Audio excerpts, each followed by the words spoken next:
like you, there is no other. True delight is found in you alone. Your grace, oh, well too deep to fathom. Your love exceeds the heavens' reach. Your truth, a fount of perfect wisdom, my highest good and my unending need. Oh,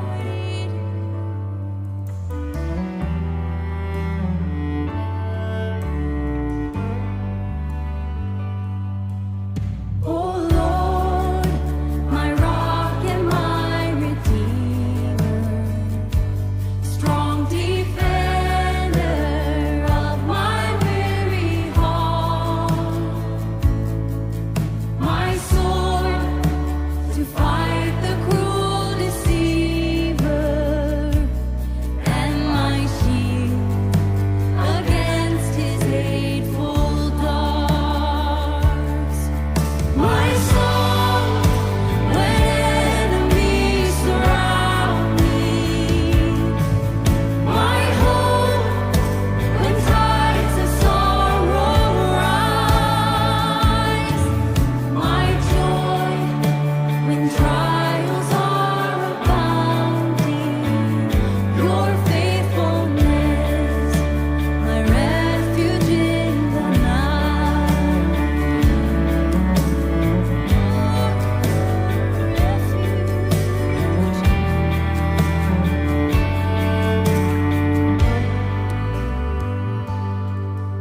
Oh Lord, my rock and my redeemer, gracious Savior of my ruined life, my guilt and cross laid on your shoulders.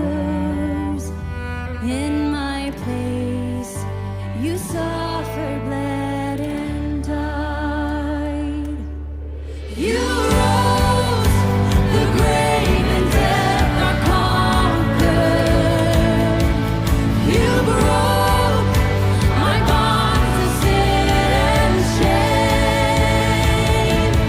You rose, the grave and death are conquered. You broke my bonds of sin and shame. Oh Lord, my rock and my redeemer, may all my days bring glory to your name. May all my days bring glory to your name.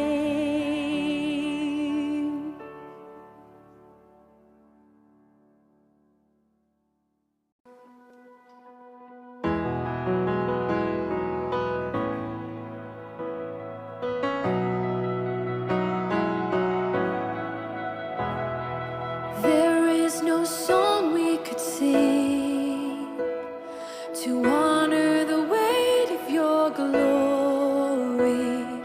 There are no words we could speak to capture the depth of your beauty. Jesus, there's no one like you. Jesus, we love you, ever adore you. There's no one like you. Jesus, we love you, ever adore you, Lord. We adore you. There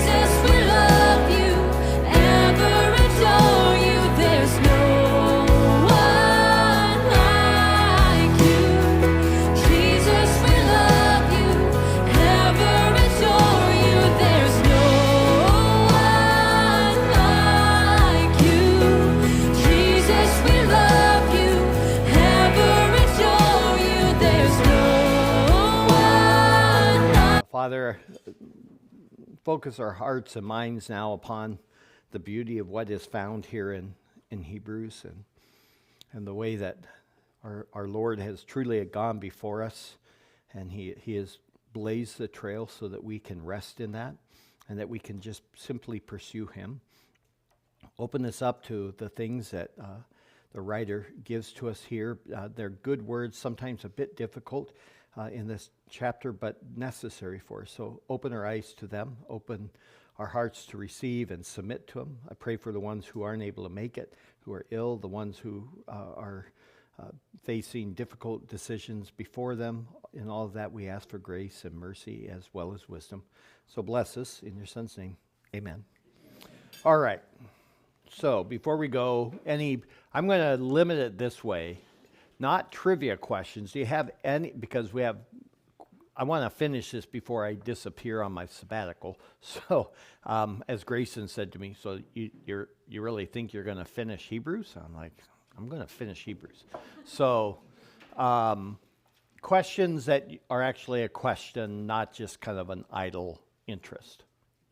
Yes. I'm going to smack you if it's, how many angels on the head of a pin. But I already know that's 3. Oh, okay. Well, yeah. So when Jephthah went out to fight against Ammon, and he made the vow to say, if you make me victorious when I come home. Yeah, the vow of Jephthah, and then his daughter comes out, and then... He only had one daughter and Yep. his wife, so he had to know that it was going to be his daughter, his wife, or maybe the dog that was going to come out and greet him. Well, so the question is what? Why did he feel compelled that he had to try to make a deal with God? I mean, I know you don't know, but if you had any insight. Yeah, so why did he make that rash vow? My question is, why did they keep it? Yeah. That's mine. It's like, okay, surely this is not right. So it's the story of Jephthah and Judges, right? And it's always an amazingly sad, horrifying story. And it's a common question, and you're right. The Bible doesn't give us an answer, okay? So we're left to wonder. And I can give you an educated guess that can get me in a lot of trouble, okay? And so I'm not saying I'm right. I'm just saying this is my suspicion of it. What also stands out in that story is how compliant his daughter was with it. Right. That she didn't like, no, yeah, no, you're not doing this, and I'm going to move. I'm going to go for 3 months. Yeah, and she grieved that she was a virgin, that she would never marry, she would never bear children, but she willingly allowed herself then to be killed. So I think the bigger issue behind all of that is how unbreakable a vow is. He made a vow to the Lord, or Yahweh, and the scripture is exceedingly clear; those are unbreakable, and that's why. Just to jump a little bit differently ahead, in Matthew, Jesus deals with the Pharisees and oath, and he says, "Let your yes be yes, your no, no." And he's like, you swear by heaven, or you swear by the earth, you swear by everything and anything but my name. And basically what he gets at is, look, the earth is my footstool, everything that exists is mine. I'm present there. And you think you're getting by with making false vows, because what they would do is they'd make a very religious, serious sounding vow. When, I don't know if you did this when you were kids, cross my heart, hope to die, poke a needle in my eye kind of vow, right? Or I'll swear on the stack of Bibles. And all of those are just ways for you to try to assure a person, I'm really, really serious. And it only comes from a person who has a habit of breaking their promise, right? And they thought that as long as they didn't swear on the name of Yahweh, they could break them. And that's what they were doing. And it just shows, if you understand that that's what's going on when he's talking to the Pharisees, and he's like, no, they're still unbreakable, because everything that you swear upon is still mine, and so it's no different than swearing in my taking an oath in my name. So now back to Jephthah. He made a vow. It was a foolish vow, but he made the vow and he had to keep the vow. That's my position. I think it was foolish. I think it was wrong. I don't, back then you didn't have you didn't have a king. You didn't have, I would have sought out a prophet, something like that, and say, anything you can tell me of the Lord, or is this just what it is?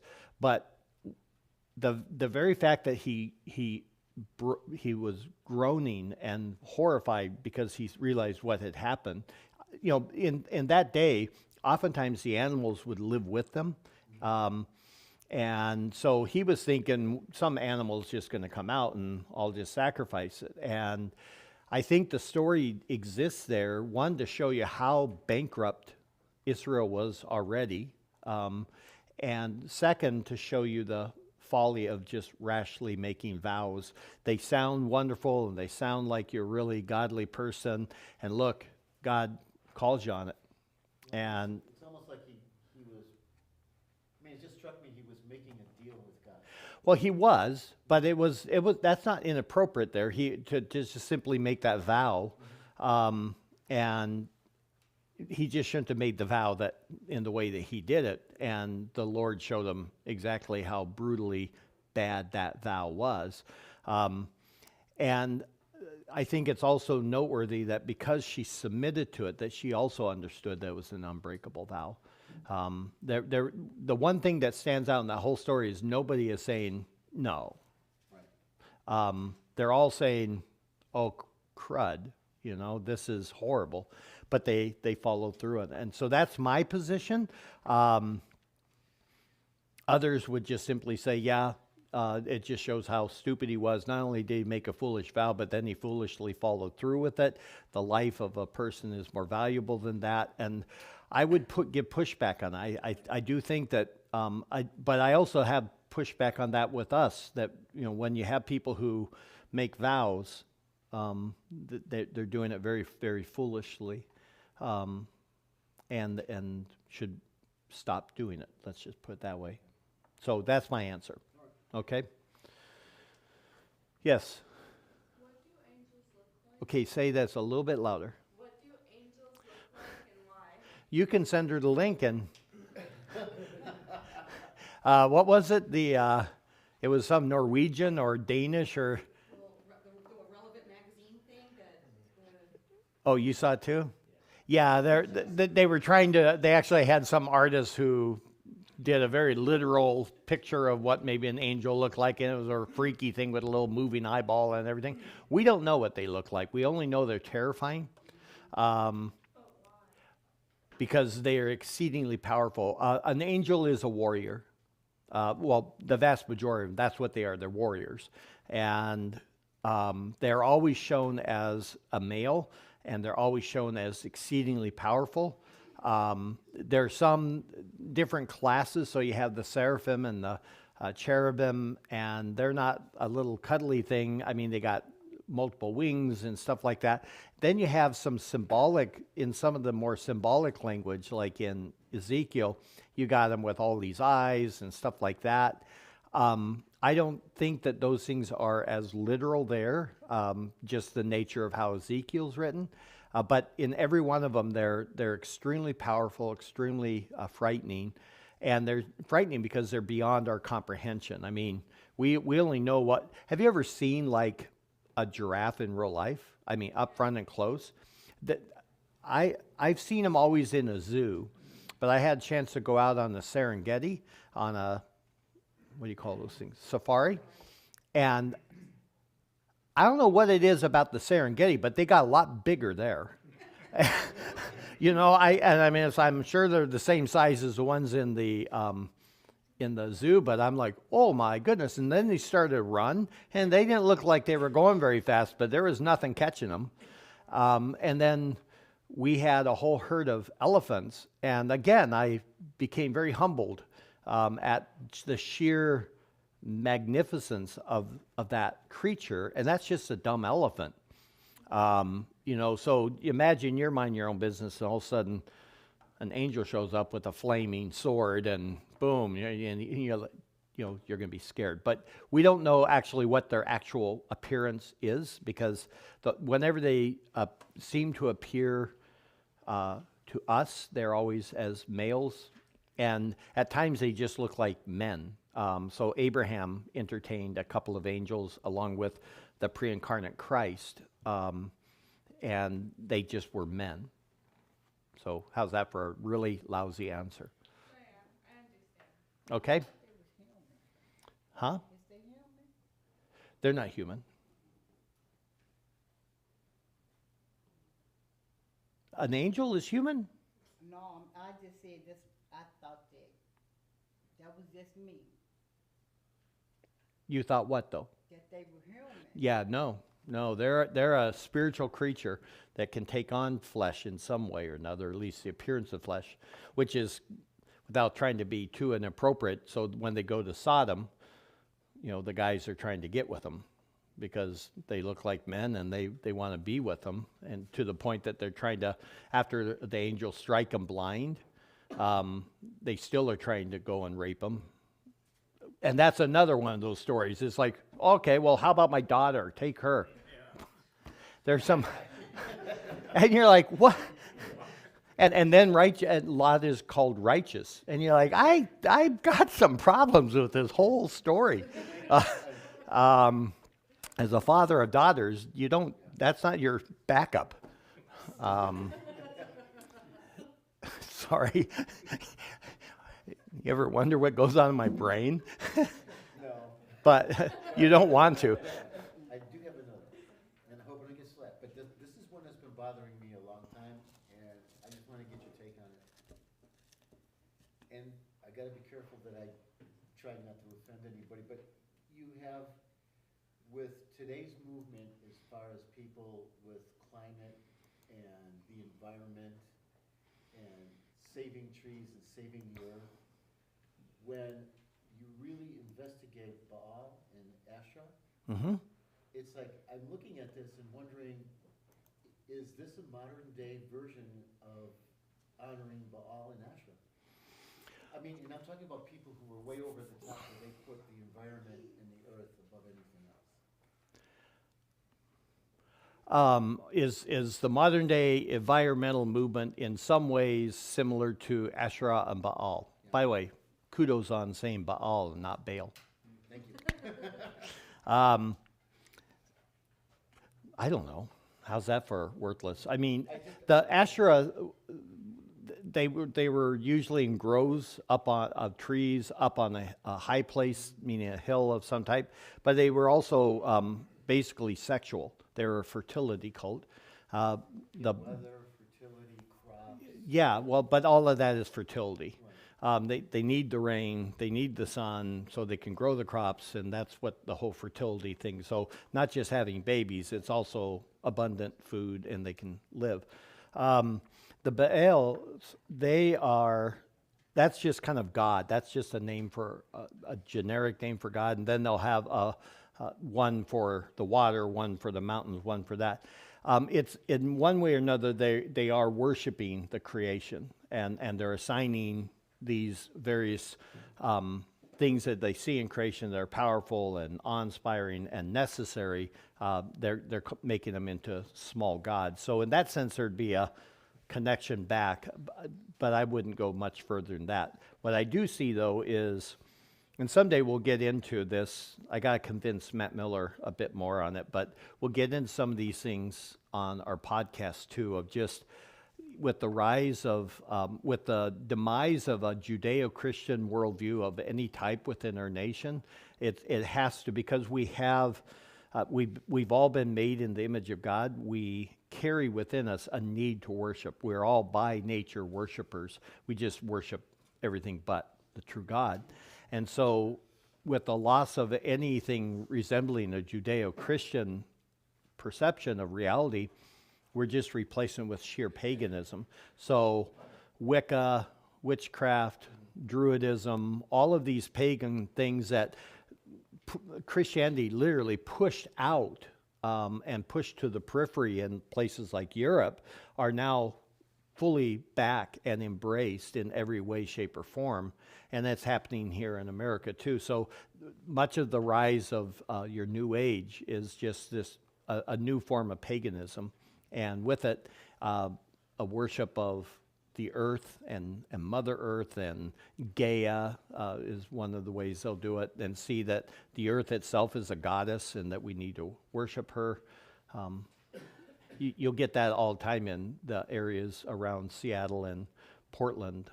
They're hugging their trees and crying and weird stuff, but also very frightening things. So that's the best I can give you on that. A good one? All right. So in Deuteronomy 34, it talks about the death of Moses. And I know that Okay, Deuteronomy what? 34, And it talks about the death of what? Oh, that's not what I heard. I heard the death of mud. And I'm like, boy, I don't remember that. Okay, so Moses makes a lot more sense. Go ahead. and I know that Moses wrote the first 5 books of the Bible, in Deuteronomy 4 of them. And it talks about the death of Moses. So who wrote that? Moses. Yeah, no, so who wrote that after he died? Well, like, was it like God who like told Moses what was going to happen? No, that part was written by someone else. It's that simple, yeah. Right at the end of, hang on here. Mark just shifted his head and you went away.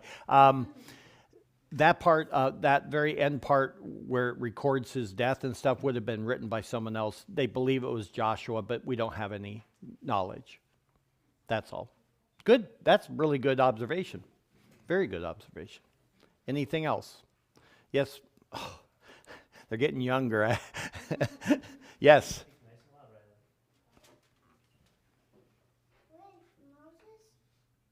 When the people asked for water, Yeah, when they asked for water. and Moses did it in God's name, what did the second time the people asked him and then he didn't do it in God's name? She's asking why he struck the rock and didn't do it in God's name when they asked him the second time. I don't know. How's that for a really bad answer? If you really need to know, tell your dad to send me an email. I'll look it up. But off the top of my head, I can't answer that. So congratulations, you stumped the pastor. A good question, and I off the top of my head, I'm sorry, I can't answer it. Okay. Can you repeat that question? Why did Moses strike the rock at Mount Horeb the second time without invoking the name of God? You got an answer? No. Okay. I'm like, here, let me give you. I don't know if it was striking the rock or what he said. Yeah. Psalm 106 talks about he spoke unadvisedly with his lips, so I don't know what it was that caused him. Send me an email. I still may say, oh. All right, anything else? Yeah, You do. Talk with your big boy voice. between Matthew, chapter 15, where he's talking, it's in my Bible it says the faith of a Canaanite woman. So he tells her there that it is not right to take the children's bread and throw it to the dogs. Right, the story about the Canaanite woman, and she wants help, and he's not helping, and he says it's not good to take the children's bread and throw it to the dogs. Yes. So then I compare that to John 4, where he's talking to the Samaritan woman. Right? And there seems to be just kind of a different attitude. And Why the difference of how he treated the woman, the Canaanite woman versus Samaritan woman? I don't know. Again, that's two different stories and two different events. My suspicion is because she's a Canaanite woman, and so she's already an exceedingly offensive individual to Israel, and that's who he came to. That's who he was dealing with. He wasn't dealing, and a Samaritan was still a half-breed. A Samaritan is still connected to Israel. And so I would argue that would probably be it, but yes. So the location of the well was in that valley, I believe, between the two mountains where the tribe of Israel. Yeah, Mount Gerizim and right. That was also a location of the well, but that's about the best I can give you. That was a that one bothers a lot of people. Also, I'm not saying that bothered you, but just how he also refers to them as dogs. And in the Jewish culture, just like an Arab culture today, a dog is a filthy, it's a detestable, disgusting, vile creature. And yet what's also interesting, how she took that right on the chin. She didn't start screaming, that's hateful. She understood that was the view. All right, anybody else? Yes, young man. I remember reading in Leviticus 14:1 through 32, for the skin diseases, why did they have to use like fabrics and other stuff? Because that one's easy. Why did they have to use the different fabrics and stuff like that with the leprous individuals in Leviticus chapter 14? This answer is super easy. That's what God said. That's it. Really, that's all it was. Sometimes one of the hardest things you'll learn in life, Matthew, is there's times that God just won't tell you. He just says, do it. And that's it. And that's what you have to learn from your mom and dad sometimes. You're going to want to know why. And I know your father because he's my son. I know what he'll say to you. You don't need to know why, you just need to do it, right? And that's the same thing there. That was just part of the rituals that he set forth and said, this is how you do it.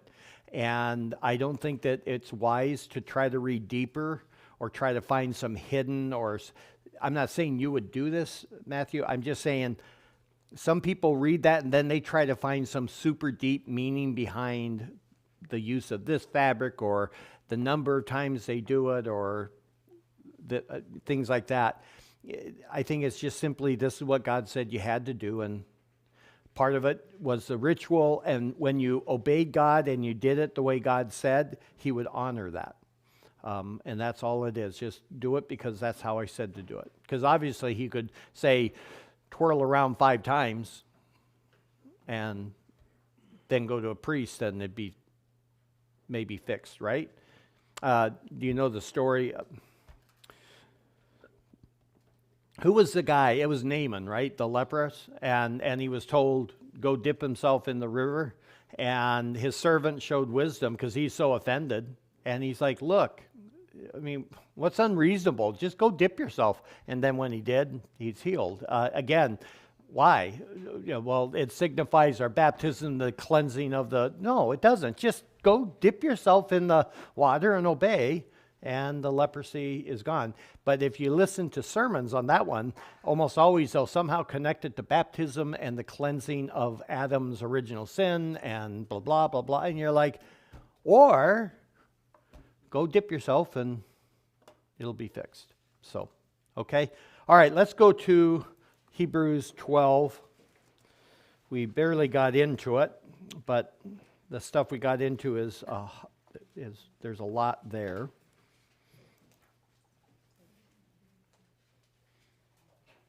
So we were dealing with verses 1 through 2, and we saw the cloud of witnesses, and we learned that the cloud of witnesses were those in chapter 11, these men and women of faith who had died without ever seeing Christ, and yet they died trusting that God would honor his promises. And so he says we're to lay aside the encumbrance and the sin. And we talked about what those were. And encumbrances are anything that simply weigh us down or distract us or cause our ability to run that race well They just need to go away, as well as sin, because sin will quickly entangle you and cause you to not endure. The key thing there is that we need to run this race, but we need to endure, which goes back to the whole thing of don't fall away. Don't fall away. You started well, finish well, and the only way you can do that is by enduring. And the way you're going to fall away is by allowing the encumbrances and the sin to begin to weigh you down until you finally give up.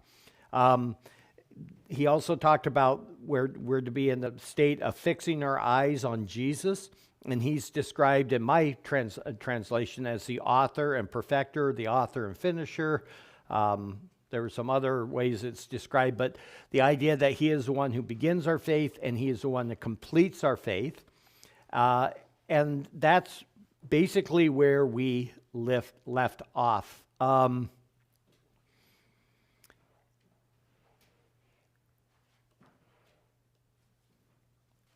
With that, I want to look at the rest of verse 2. I think it's verse 2.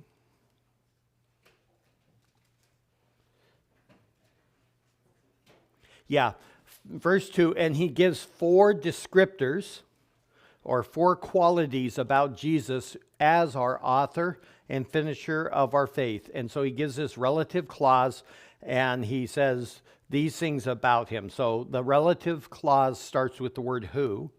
So they're very easy. This is just right there in front of you. Somebody shout out the first thing that we see about Jesus in this relative clause. The joy, right. He had a joy that was set before him. What's the next one? Endured the cross. You got the third one, maybe?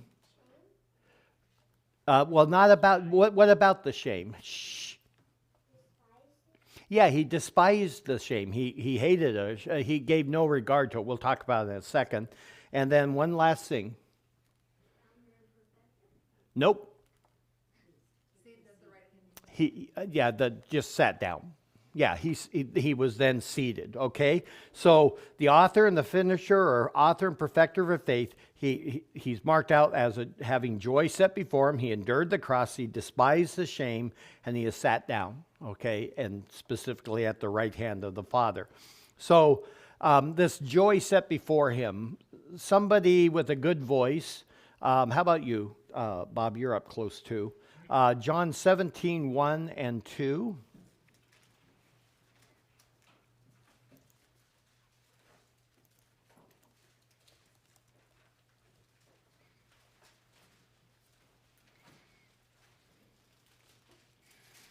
And then verse 21.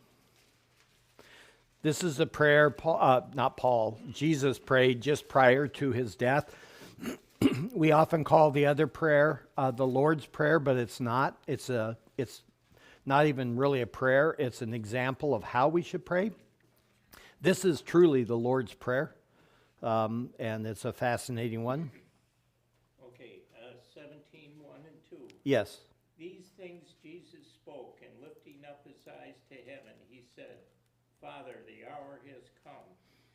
Glorify thy Son, that thy Son may be glorified thee, even as thou gavest him authority over all mankind, that to all whom thou hast given him, he may give eternal life. All right, and then verse 21.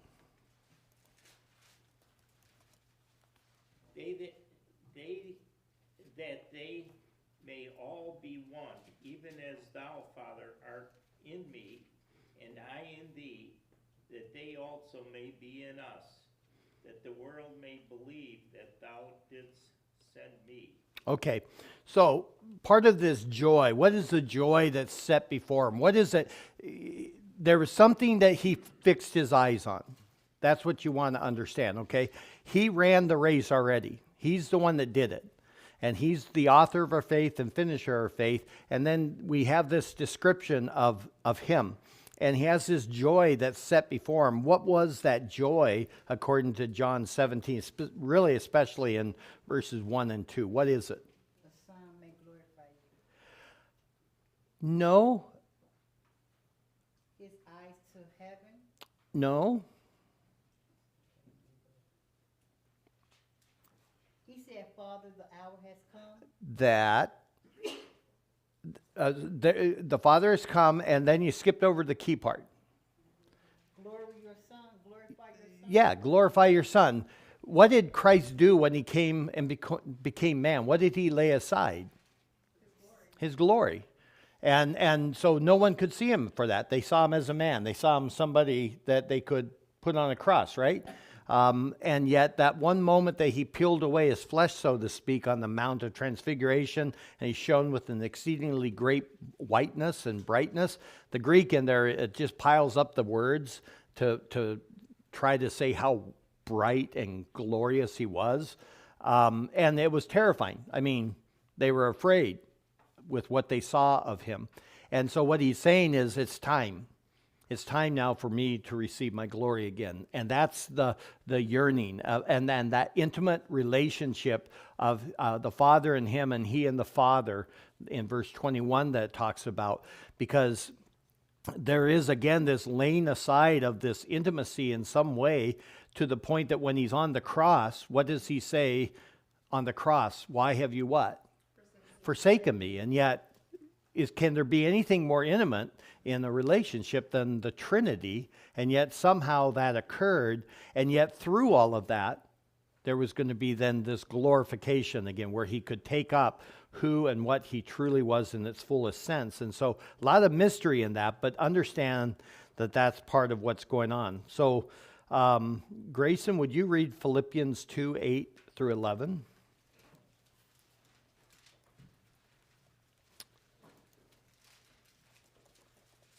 Philippians 2:8 through 11. Yes. Being found in appearance as a man, he humbled himself by becoming obedient to the point of death, even death on a cross. For this reason also God highly exalted him, and bestowed on him the name which is above every name, so that at the name of Jesus every knee will bow, of those who are in heaven and on earth and under the earth, and that every tongue will confess that Jesus Christ is Lord, to the glory of God the Father. All right, so there we specifically see this idea that he humbled himself all the way to the point of a shameful death on a cross, and yet in that the Father then highly exalted him. And that was, again, the joy and the delight that he knew was his. And so it was only going to come through the death, though, and a shameful death and a sin-bearing death. And so the end result is that all of creation is going to bow before him. All will confess him for who he is, even though on this side of the cross, the vast majority have been rejecting him. All right? The second one is that endured the cross. It's actually just the verbal form of endurance in verse 1, so there's a little bit of a play on words there. He's like, you run this race with endurance, and fix your eyes on Christ who endured. He endured it. It's the only time the New Testament ever uses this word in relationship to Jesus. And this endurance, it speaks of an overcoming or coming out on top. He endured all the way to victory, and that's what the readers have not yet experienced. And that's true of you and I as well. I can look at, you're looking at me, so Tom, you, and I can't say you've endured to the end, because what has not happened in your life? Yeah, it's not the end. And so I can only say, fix your eyes on the one who did. Fix your eyes on the one who endured all the way to the end with that joy that was set before him, and who is your author and your finisher of your faith. You know, he's not saying you need to finish your faith. Christ is the finisher. So fix yourself on him, and then just keep running. And you're like, yeah, but it's scary. I don't know what I'm facing. That's right. You don't know, but you know what the end is. What's the end? Anyone? For the Christian? Life. Yes, but not even life in capital letters, underlined, underscored with arrows pointing and sparkles on it, right? I mean, real life, life that we don't even understand. And so he's like, endure. Just keep enduring because Christ did, and he finished this race for you. And then that despising the shame, that one's a great one. remember, the crucifixion's the most shameful way to die. It was forbidden to be done, I'm sure most of you know this, to a Roman citizen because it was such a vile death. And so it was only done to the worst of the worst.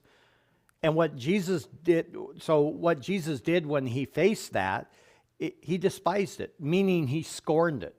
He's like, I don't want to diminish it, but it ain't no big thing. Okay, I'll do it. I'll take it. That's the means.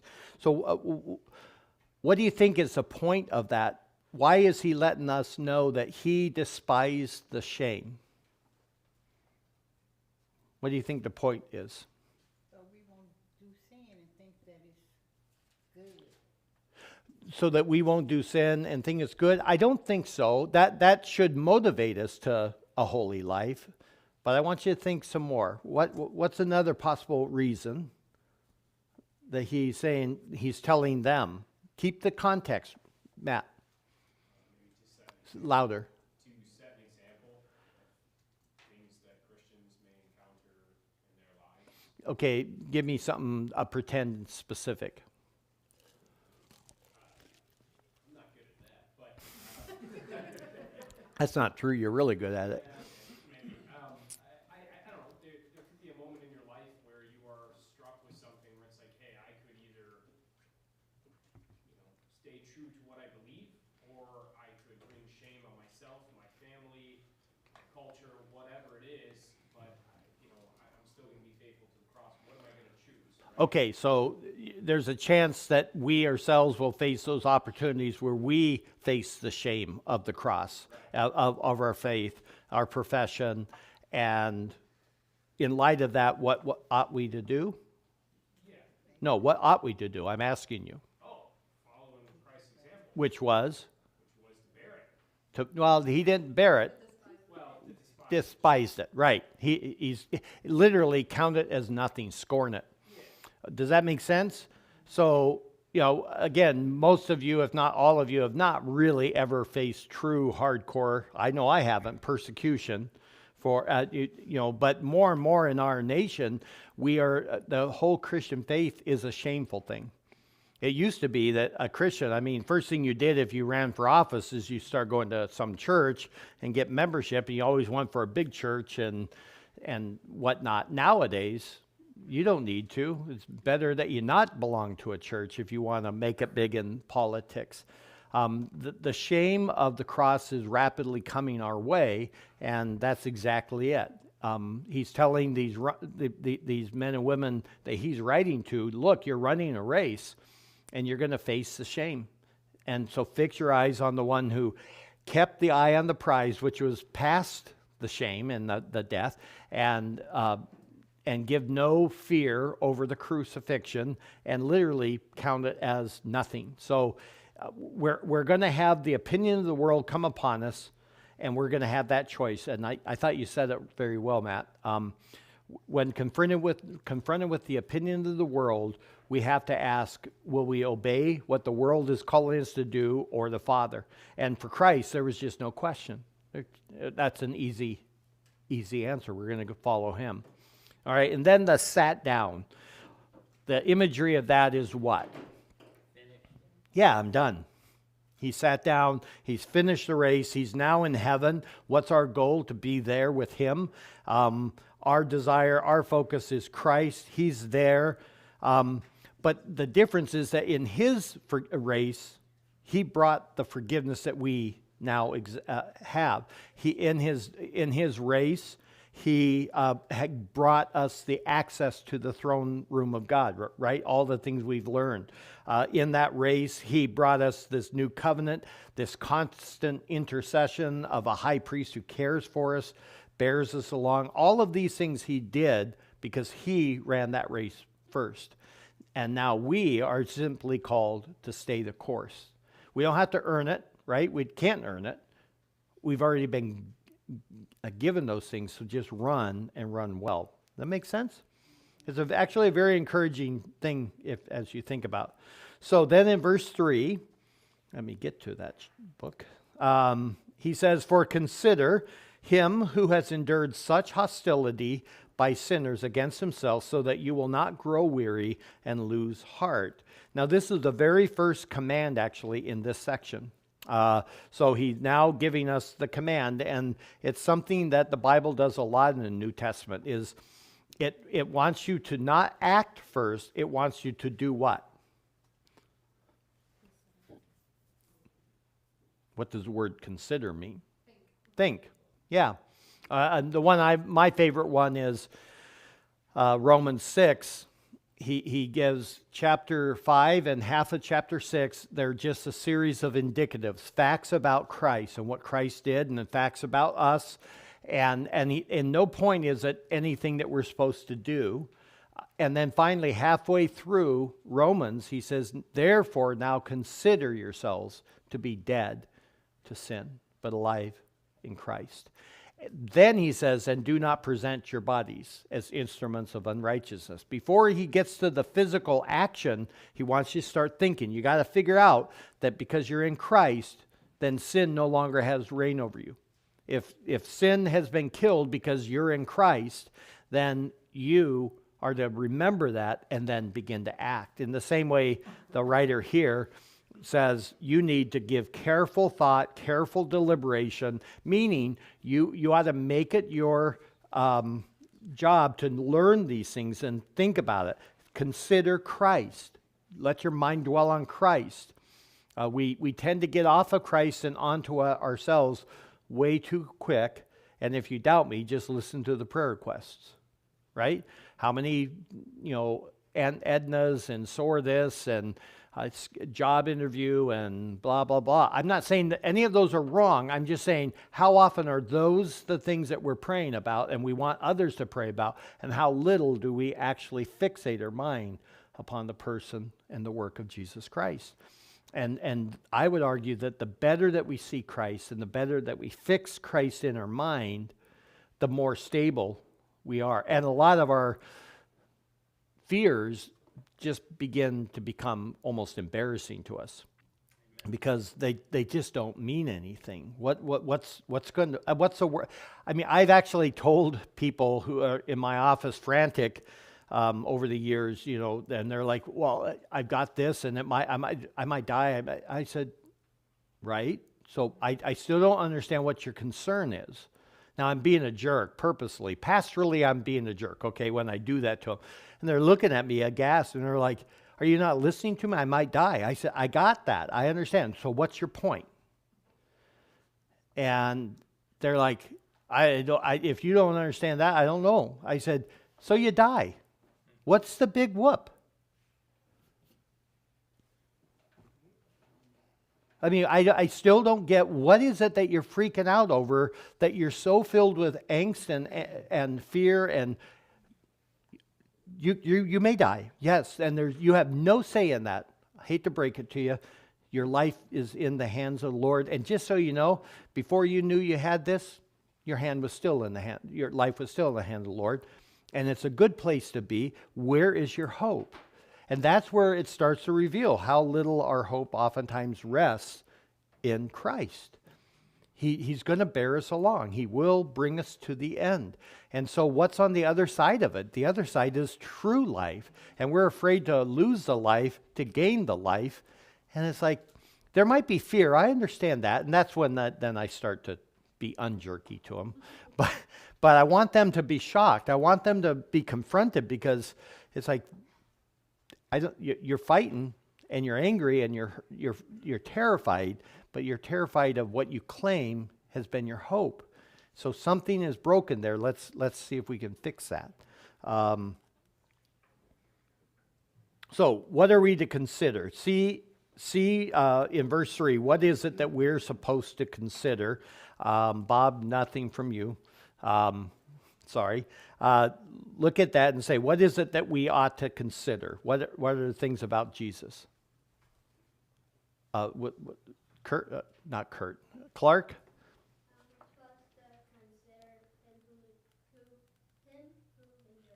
Endured what?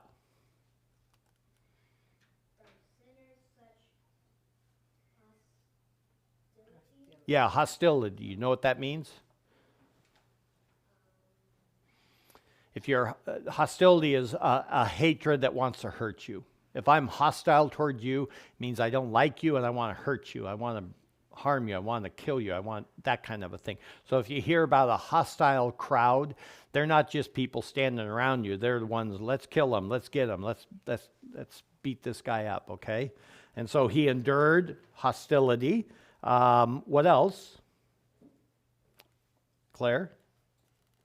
Wait, verse 3? Mm-hmm. Well, and what we also know in verse 2. So that you may not grow weary or thwarted. Okay, you got to read louder and clearer. So that you may not grow weary or... No, that's the purpose. The so that tells us it's the purpose. I want you to think about what are we supposed to consider? What are some other things in like verse 2 that we know? Looking to Jesus. I can't hear you, sweetheart. Looking to Jesus. No. He endured it, right? What else did he do? Not just endured it.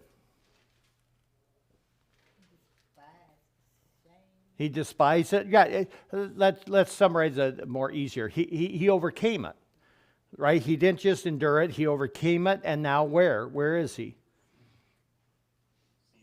Seated at the right hand of the Father, right? So fix your minds on that. Here he is filled with hostility. You say, yeah, but I've got people who hate me. And Jesus did too.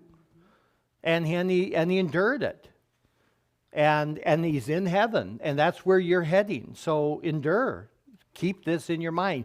Get your mind through. 1 Peter 2 talks about how Christ, his death on the cross also proved to us an example so we might endure. And so the more that we contemplate the death of Christ, the life of Christ, the person of Christ, it allows us to function better in this world because we now have an example in which we model our lives after.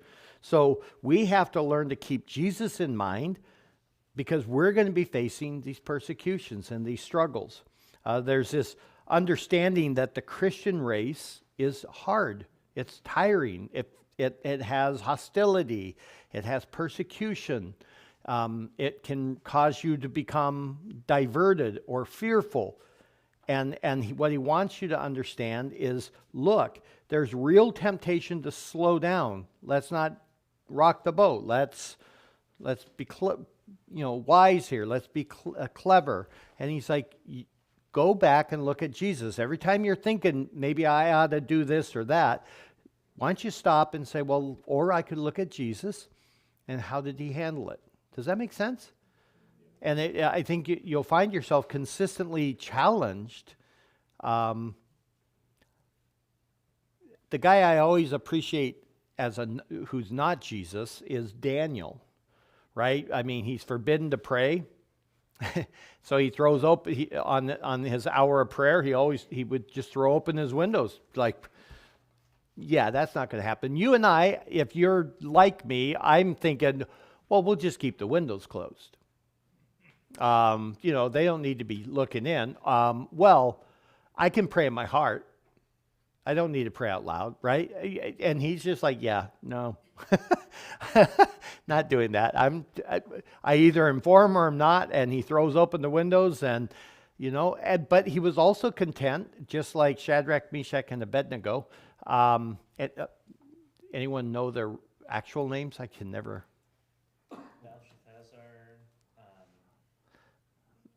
I know, something Mishael or something like that. Shadrach, Meshach, and Abednego. They literally, as they're facing the fiery furnace, right? They're like, it doesn't matter. He's able to preserve us, but even if he doesn't, we're not gonna bow. That's despising the same. That's an Old Testament image of people who we are to be like. It's like there comes a point where you're going to be called to make a stand, and you don't have to be a jerk about it, but you also don't have to be afraid to do it. You even though it's a frightening possibility from a human perspective. really, in many ways, it's simply a reiteration of verses 1 and 2, but it also, verse 3 serves to as a hinge to move us on to a big point he's going to make in verses 4 through 10. So let me read those out loud and you follow along. So I'm going to start in the last part of verse 3. So that's the purpose statement, so that you will not grow weary and lose heart. You have not yet resisted to the point of shedding blood in your striving against sin. And you have forgotten the exhortation which is addressed to you as sons. My son, do not regard lightly the discipline of the Lord, nor faint when you are reproved by him. For those whom the Lord loves, he disciplines, and he scourges every son whom he receives. It is for discipline that you endure. So there's that word again, right? God deals with you as with sons. For what son is there whom his father does not discipline? But if you are without discipline, of which all have become partakers, then you are illegitimate children and not sons. Furthermore, we had earthly fathers to discipline us, and we respected them. Shall we not much rather be subject to the Father of spirits and live? For they disciplined us for a short time as seemed best to them, but he disciplines us for our good, so that we may share in his holiness. All right, so here he gives us a rebuke. It's a gentle one, but there's a bit of a rebuke that he gives his readers. It also functions as a reminder. So what is the rebuke or reminder?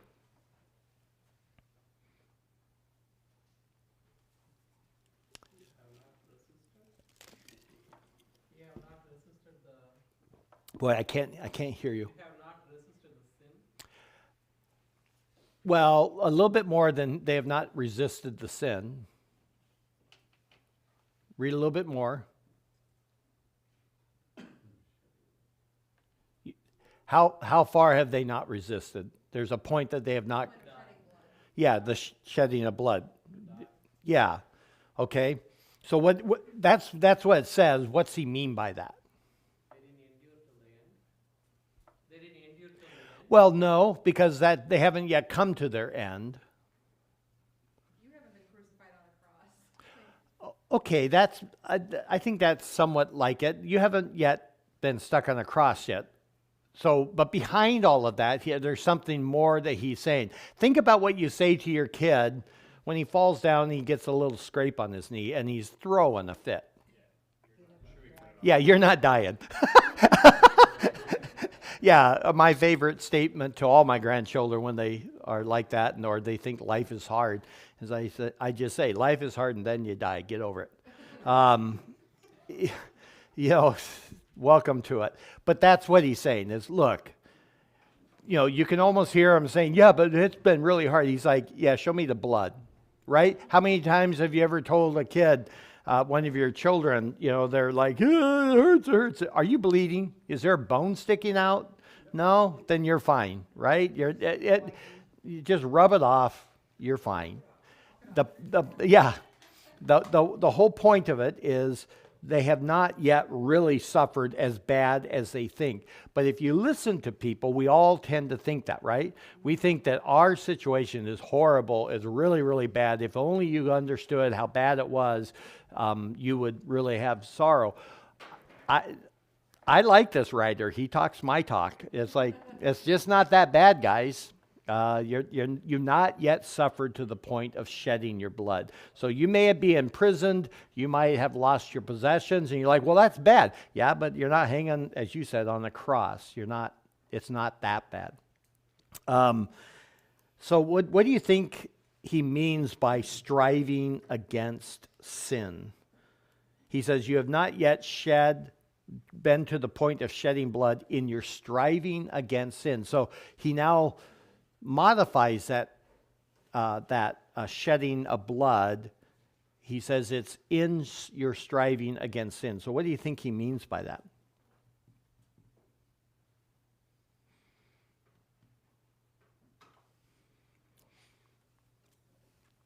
It makes sense when you think about, like, if I was being persecuted, but he immediately says in your striving against sin. So that's a little different spin on it. Is it just, I think that's an aspect of it. Evil in general. We live in a fallen world and we're always striving against sin, even sin against us and around us. I mean, we live in a fallen, sinful world and things break and sickness comes and wars rage and bombs are dropped and babies die, right? I think that's one aspect, but I think there's more.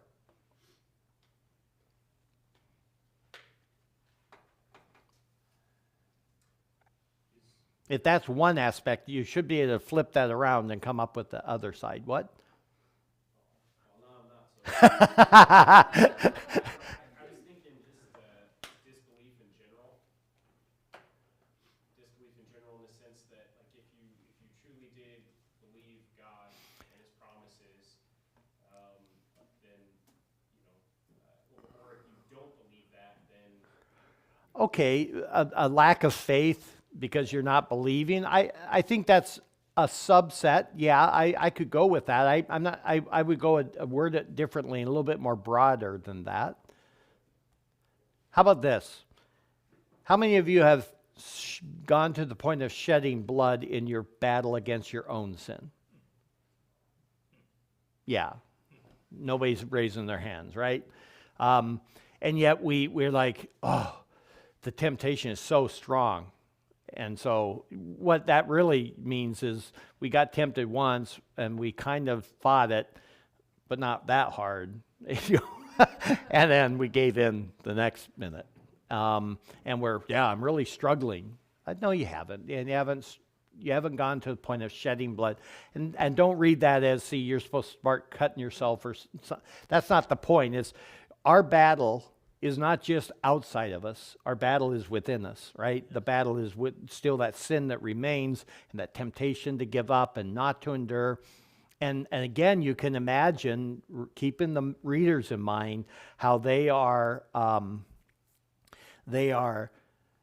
suffering derision and hostility from their friends and family. They don't go to the temple anymore to offer their sacrifices, right? There's things they're not partaking in anymore. And now they're going against an entire culture that says that's the right way to go.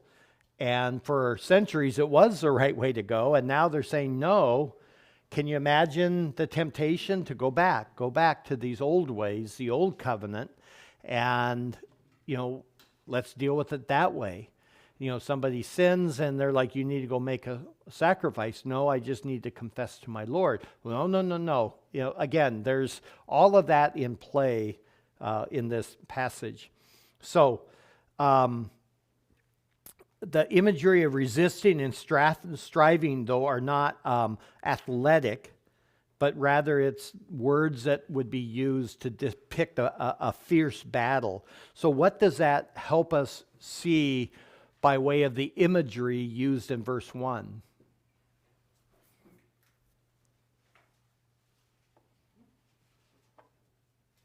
In verse 1, what does he say we're supposed to do?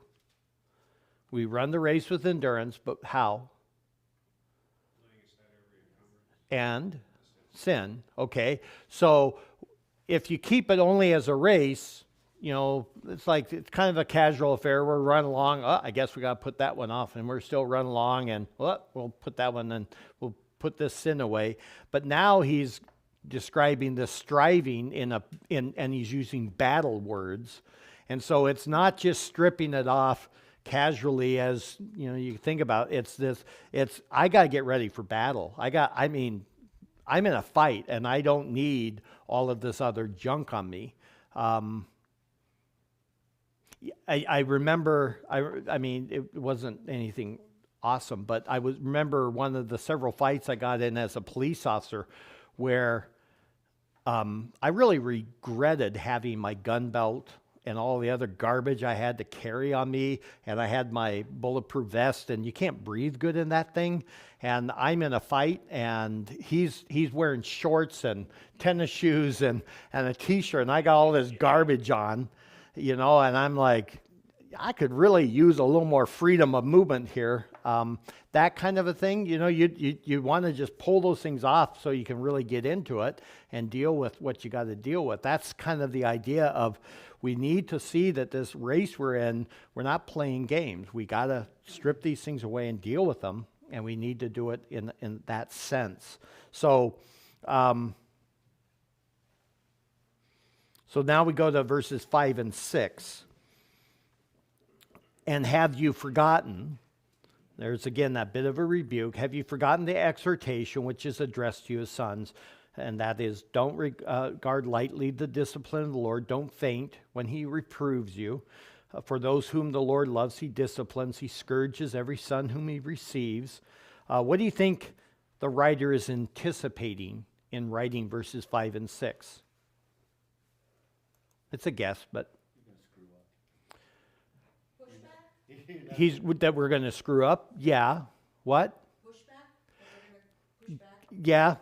Yeah, giving some pushback and also I think some whining. You know, we're good at, maybe you guys aren't, I'm good at whining. You know, why are we suffering? You know, it's so hard. Why does God not see? Doesn't God love me? What my favorite story, it's a sad story. I don't know if I've said it here before, but, and I apologize for my verbiage, but visiting a person in the hospital that due to their own choices, they were there. And I went to the person to pray with them and see how I could help.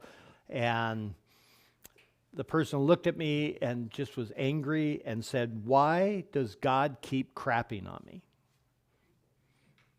And so I just let the person have it at that point. I'm like, I'm done. I've been dealing with you for a few years. So I explained, I said, one, that's inappropriate. And two, you're doing this to yourself because of your own folly. So stop whining.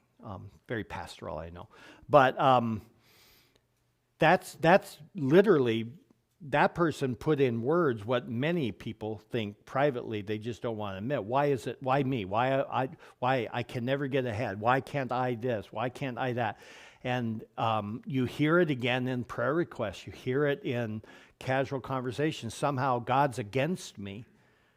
And it's like, if you're a Christian, the one thing God is not is what?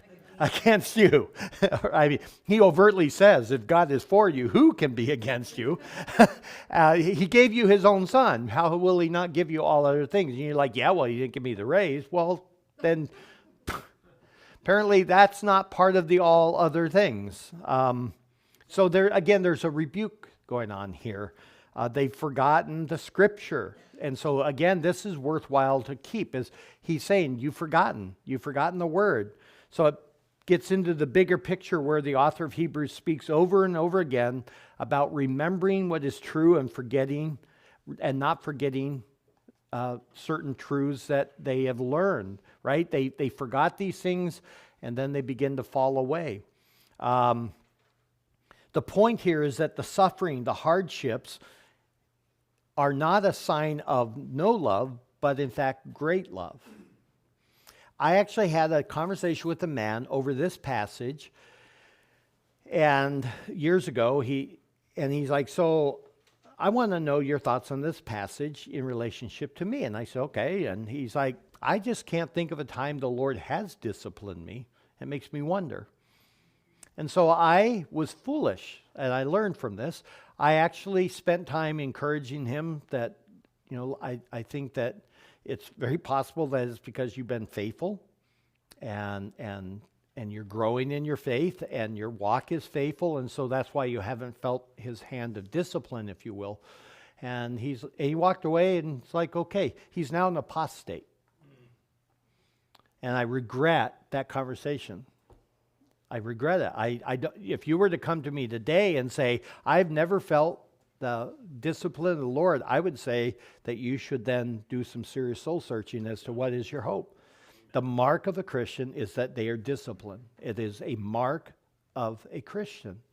And it's not, and if you don't know what that looks like and experience, and it's a very personal thing, it should cause you to pull back and say, have I felt? And I would say commit that then to prayer and just say, Lord, open my eyes. Maybe I'm just unaware and I've just thought that these were just things happening and they were actually your hand upon me. Or maybe I've never felt your hand upon me because I'm not yours. And if so, let me see that so I might flee to you through Christ. And I'm very serious about that. Don't regard that lightly. It is a mark of a believer. Yeah. So the point here is that the suffering and hardships are not sign of no love, but great love. It comes out of, we won't look at it, but Proverbs 3:11 and 12. The term, though, in fact, we were talking about this just today, right? The word scourge is a very, very strong term. It's not a little tap. It is not even a slap. It's literally a flogging. Okay, it's what Christ received. And so there are times where the Lord will take hold of you and you will be shocked at how hard he can be on you. And he says, it's because I love you, and it hurts, and it's miserable, and it's no fun, and it is exceedingly humbling. And if you doubt me, then you should make it your point to read Christian biographies of faithful Christians throughout history.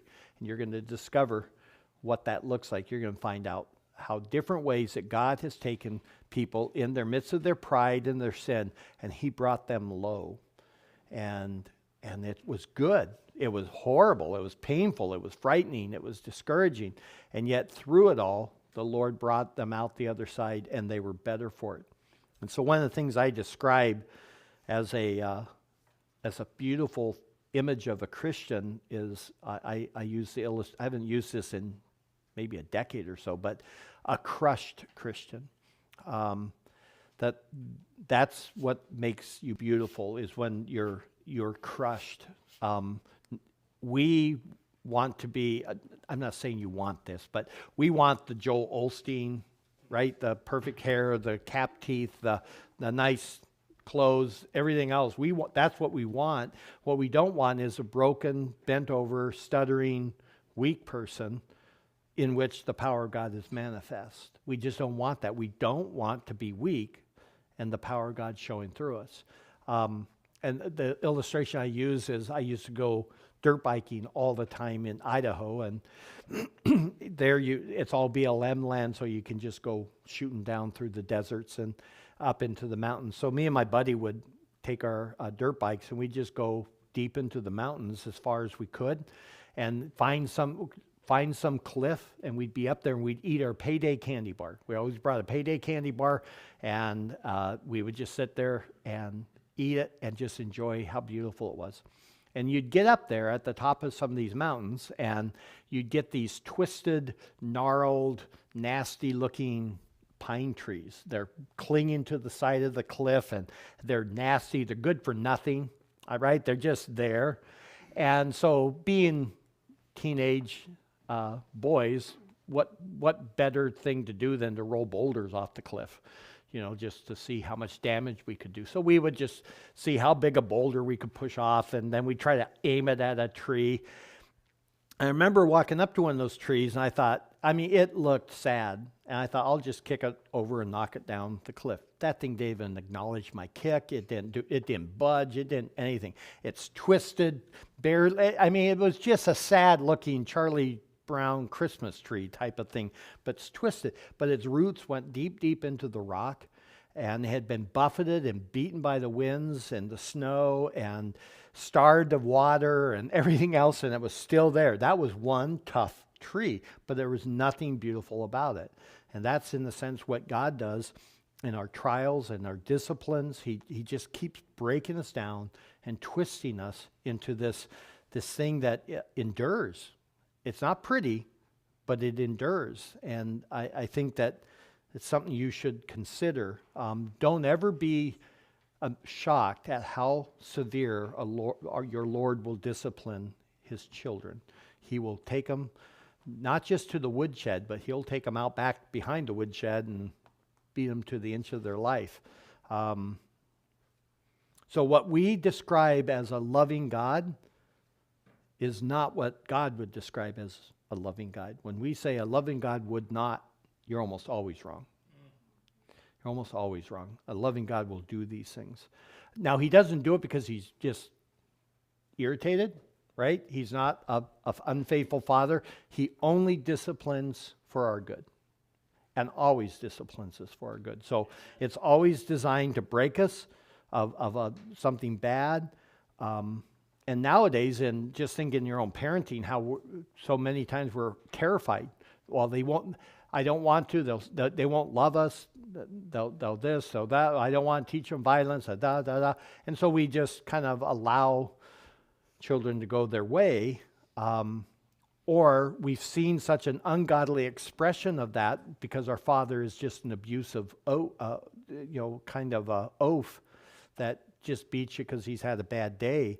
But that's not the imagery. It's not just a capricious hate toward you. It's out of love. He sees, and he will take you because of sin in your life, and he will discipline you. My personal example of the most biggest I've ever felt was on my way to go see a girl that I was forbidden by my father to do, and I hit the car head on. And when I looked at my leg lying in the road, I didn't even question it. I remember saying, "You did this to me." And it wasn't "you did this to me," it was "you did this to me," and I deserved every bit of it. He took away everything that I was so arrogant about in one fell swoop.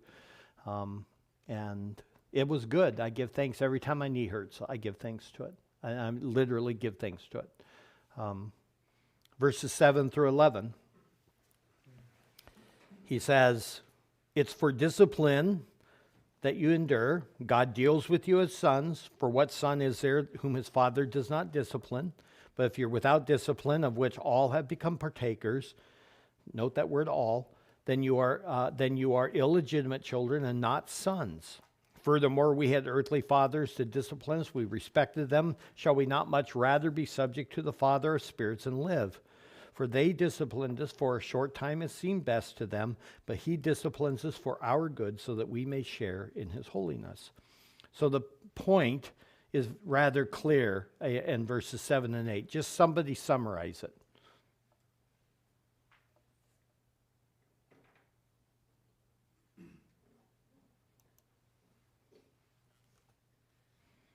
Summarize.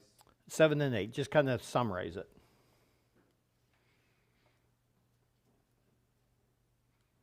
If you're a son, you'll be disciplined. And, endure. well, and, yeah, if you're not his. You're, right? You're an illegitimate child. You're not. Okay, so it's that simple. If you are disciplined, it's a mark of sonship, and if you are not disciplined, it's a mark that you're not his child. What's not real clear, though, is that the way it's phrased, "it is for discipline that you endure," it's actually a command. It doesn't look like a command, but it's actually an imperative. And so it's a command, endure. It is for discipline that you are commanded to endure. The reason is simple, because God is treating you as sons. So suck it up and bear up. You don't like it. It's not fun. Nobody likes discipline, but it's because he loves you. You're his son. It's a good example that you can instruct your children as well. It's like, if you think I'm doing this because I'm having fun, you're crazy, right? I do it because I love you. So endure. And that's what you would say to your child, right? Endure. Learn. Take this. The worst thing that happens in anyone's life is when your parents just give up. That's the worst thing, when they're like, "What am I going to do? I can't do anything else." Yes, sir. I may have missed you saying this, but so he was talking about them to consider Jesus and how he endured through these things, and then he starts talking about the discipline. Why did the switch in that? What did they do that now he's talking about discipline? Why Because they're starting to think about leaving and going back. And as that's happening, most likely what's happening is that they're experiencing consequences of those decisions. Why? Because it's the Father loving you and smacking you upside the head. And why are you going over there? I remember my father when he found out I was over playing with some kids he told me not to play with. Yeah, that was an unforgettable spanking. That was a belt. That was one where he didn't take his belt off very often, but I didn't understand. But those boys are, I don't know if they're still in prison, but they were in prison for some very serious crimes. He just said, they're no good, and you're going to stay away from them. I don't want you near them. One of them was a friend of mine where we almost burned down the subdivision. So, yeah. Oh, Matthew, your grandfather was a fool. I did many foolish things, so I have other stories as you get older that I'll tell you about that your dad. But yeah, I did a lot of foolish things. I'm not real proud of them. They make our good stories now, though. They weren't so funny at the time.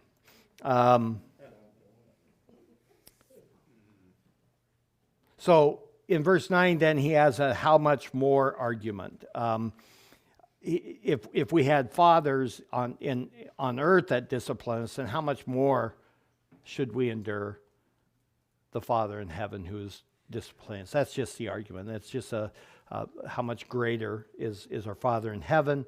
And verses 10 through 11, what do you think he means in verse 10 by a short time?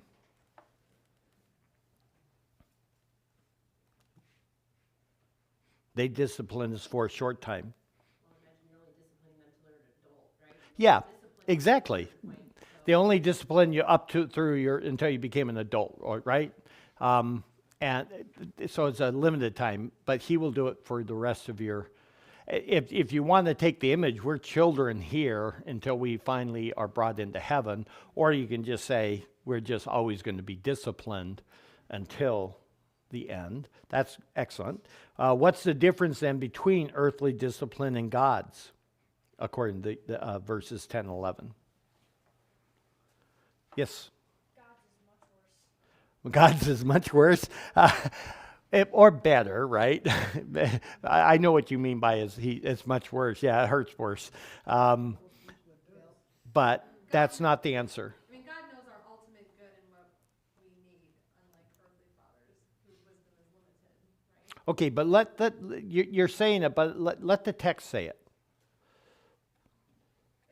They disciplined us as it seemed Best to them, right. But God disciplines us for our good. Are good, right. Do you see that? I mean, you all have felt the wrath of your father at some point, and it wasn't fair, right? Well, no, I'm saying when it wasn't fair. It's like, yeah, I didn't do nothing wrong. And your dad, for whatever reason, he thought you needed it. And we've all done it. And every child who says, that's not fair and stuff, well, one day you'll have your kid, and you'll find out that you're not also so perfect at understanding. But they did it for what they thought was good. God always does it for good. So when you're on the receiving end of the disciplines of God, you endure because you know it's for good. You may not understand it.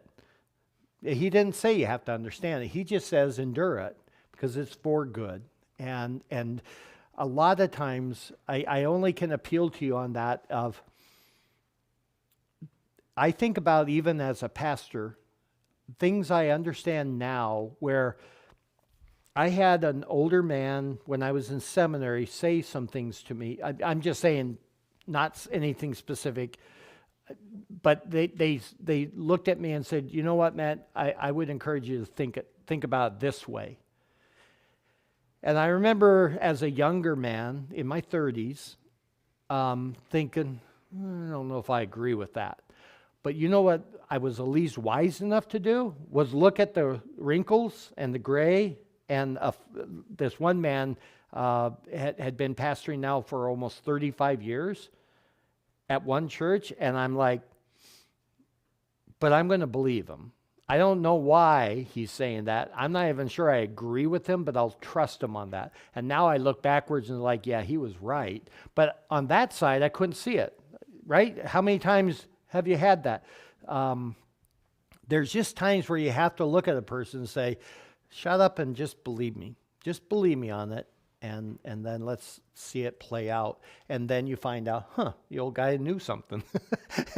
And old guys and old women tend to know things that younger ones do. Remember when Kim was pregnant with my first, Nicole, and she was all excited. It's our first baby. We were both two just clueless people.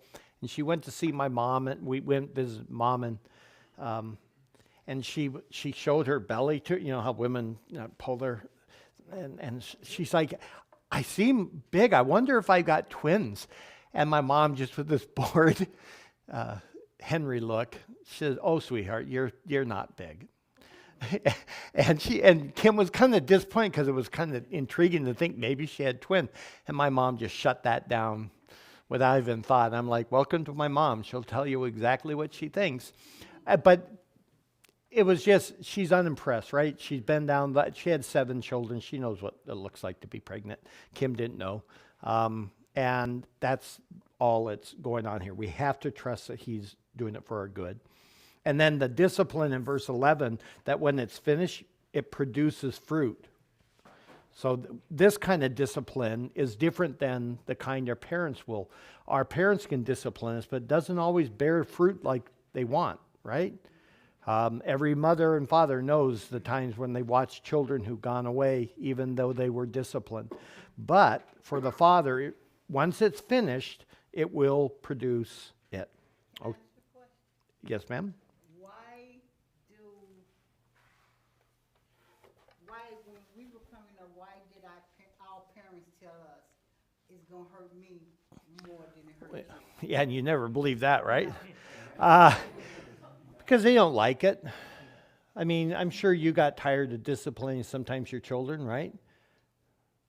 Or maybe not. Okay. All right. Well, then you're a rough lady. I don't think I ever said it to Matt. Do you ever remember me saying this is going to hurt me more than you? Because I was pretty sure I was going to make you hurt more than me.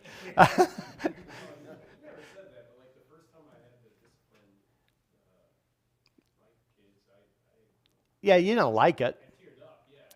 Yeah, you're like, man. Yeah, and I think it's not fun. It's wearisome. You just wish they would not make it hard, right? That's all. So do you think that God ever think that way? No.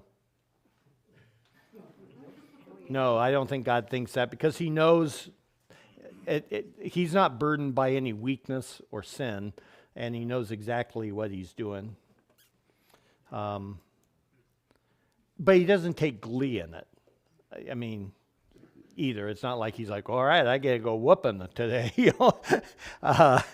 It's just an expression of that love. Okay, then verses 12 and 13 is really a reiteration of verses 1 and 2.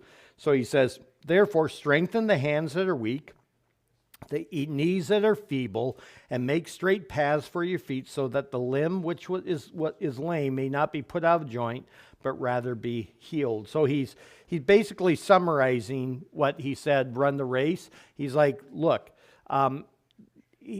it's actually a community process in this race. We help to strengthen the one who are weak. He's not saying that you suck it up and strengthen your joint that's weak. He's saying that I see you, that you're starting to stumble. I come alongside you and I pick you up and I start carrying you along until the limb is strengthened again. Does that make sense? So it's not just we're all in this race alone. That's, again, why it's so horrible when you watch a person start to come up with excuses why not to gather with the saints.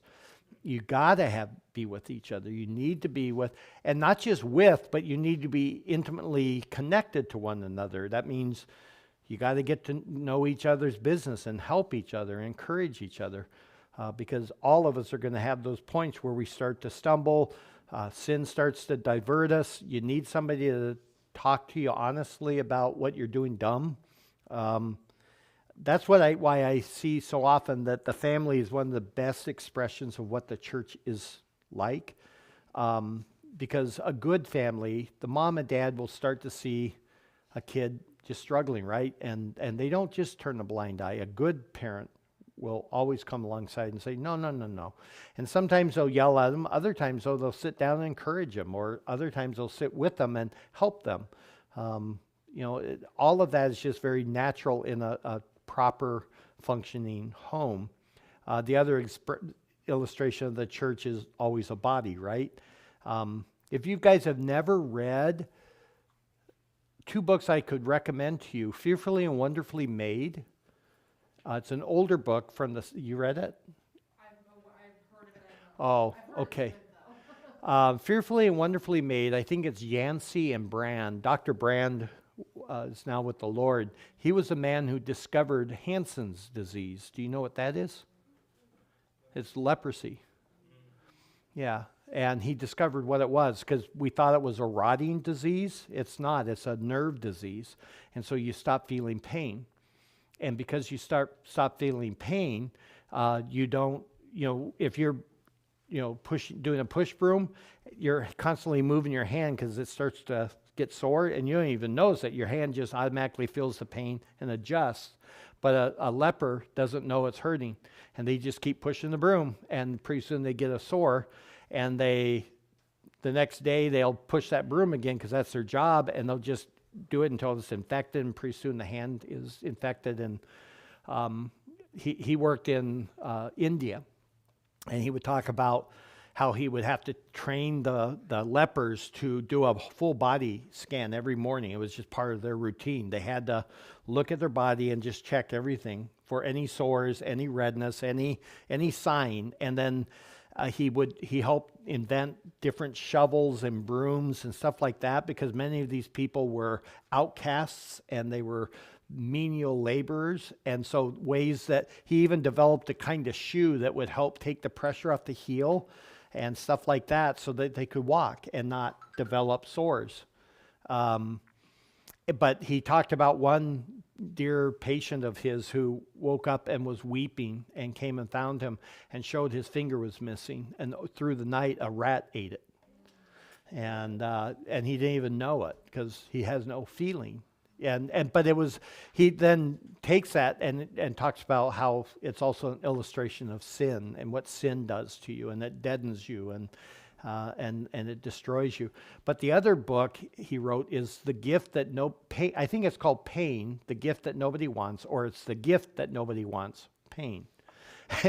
And either way, he talks about, he gives more illustrations of lepers, but then he also talks about his time in the clinic with patients that have some kind of a breakdown in their brain, and all they feel is constant, unrelenting, intense pain. They never have rest from it. Every nerve is screaming at the top of its lung 24 hours, 7 days a week. And he talks about that God gave us pain as a gift. And then he also talks about how pain softens you, and he talks about how these people who endure that kind of pain, how gentle they become and kind and patient because they're always under this constant pressure. And that 2 books that will radically change how you look at whatever it is that you're suffering from, because you realize, okay, these guys beat me big time. But the point of all of that is we need to come alongside. We need to strengthen each other. We become dead to these things, and we need each other. Where are we at? What time do we close? 8? Well, kids telling me 8. Tell me what time we normally shut down. I never, huh? I don't know. 8. Okay, we'll stop here then. This is where I was supposed to stop last week. And we'll pick back up, Lord willing, next week. We stop whenever you say. Well, yeah. If you didn't notice, 2 weeks ago I preached a bit long. And I looked up at the countdown clock and it said -22. And I'm like, but they said it for 45 minutes. And so I paused for a second. I was trying to do the math. Okay, I actually preached for an hour, not 45 minutes. That's 22. So 22 minus 15. And then I'm like, it doesn't matter. I'm over. And I just cut the sermon off. But I try not to make you guys hate me. So we'll close in prayer. Grayson, would you mind closing this? And then we'll go our way. Father, we thank you that we're able to come here tonight and to learn about the book of Hebrews. I pray that it would not